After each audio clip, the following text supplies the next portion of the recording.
यहाँ तक कि हम ना बोल पाए। हाय स्टूडेंट, मैं मिथिलेश कुमार स्वागत करता हूं सभी का इस वीडियो में। आज इस वीडियो में हम लोग प्रश्नावली 6.2 का जो 12वां क्वेश्चन रह गया था उसको सॉल्व करेंगे। आइए इसको सॉल्व करते हैं। 12वां क्वेश्चन को हम आपको सुनाते हैं। क्या दिया है इसमें? दिया है, दी गई आकृति में जो ए बी समांतर है सी डी के, ये जो ए बी रेखा यहाँ पर दी गई है वो बी सी के समांतर है। सॉरी, हम सी डी बोल दिए, वो बी सी के समांतर है। उसके बाद दिया है कि यक्स का मान हमको ज्ञात करना है, यानी ये वाला कोण, जो यक्स का मान ज्ञात करना है हमको कि ये कितने अंश का बनेगा। ये सेम 11वां क्वेश्चन है जो कल हम सॉल्व किए थे, सेम उसी के जैसा है, बस थोड़ा सा इसको सीधा कर दिया है आज।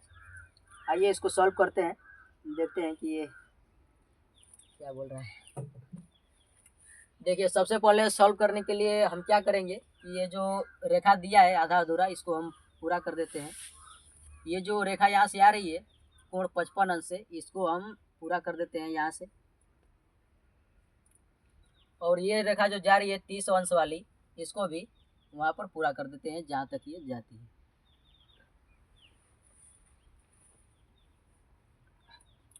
हमारा थोड़ा सा टेढ़ा हो गया है, लेकिन चलिए कोई बात नहीं।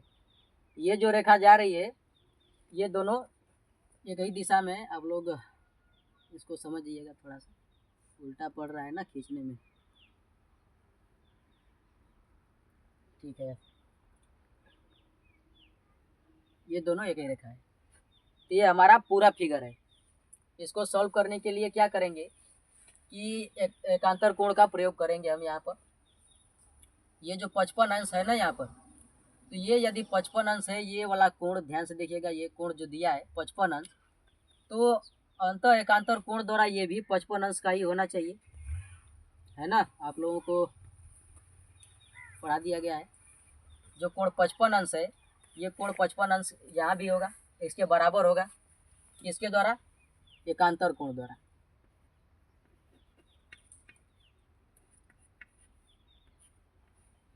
एकांतर कोण द्वारा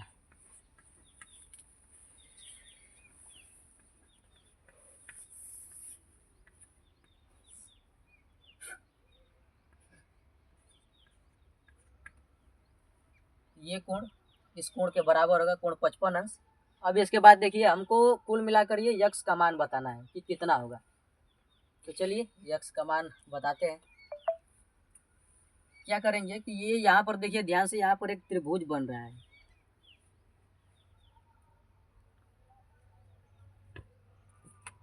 यहाँ पर एक त्रिभुज बन रहा है। इसी त्रिभुज की हेल्प से हम लोग ये वाला कोण निकाल लेंगे।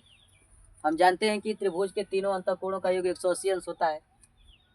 चलिए इसको निकाल लेते हैं। चूंकि त्रिभुज के तीनों अंतः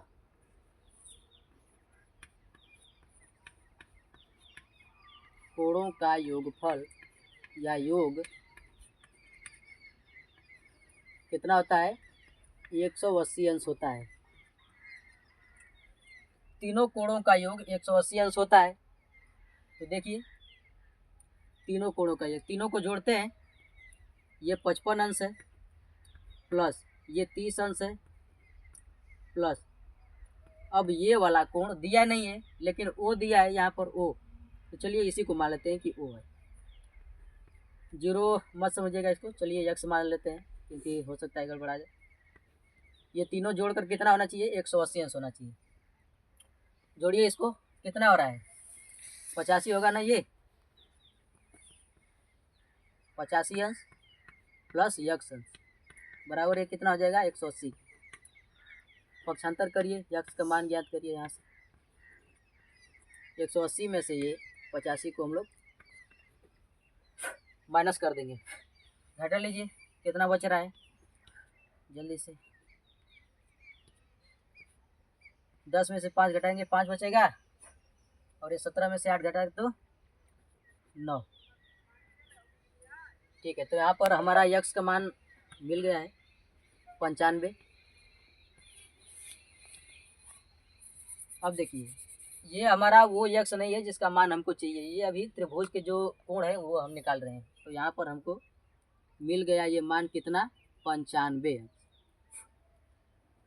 ये जो मान आया है वो 95 अंश हमको मिल गया है।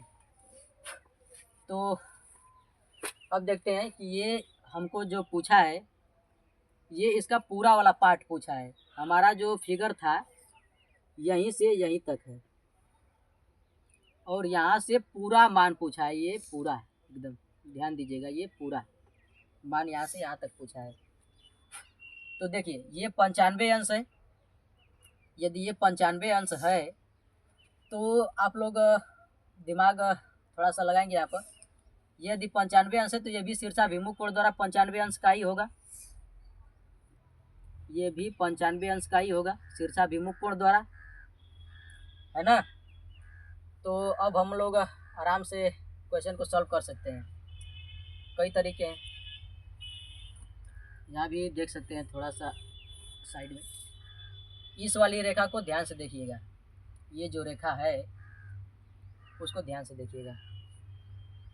ये जो रेखा आ रही है ये 95 अंश जो बना है कोण, तो ये हमारा पूरा होता है 180 अंश का, 180 अंश का कोण होता है ये।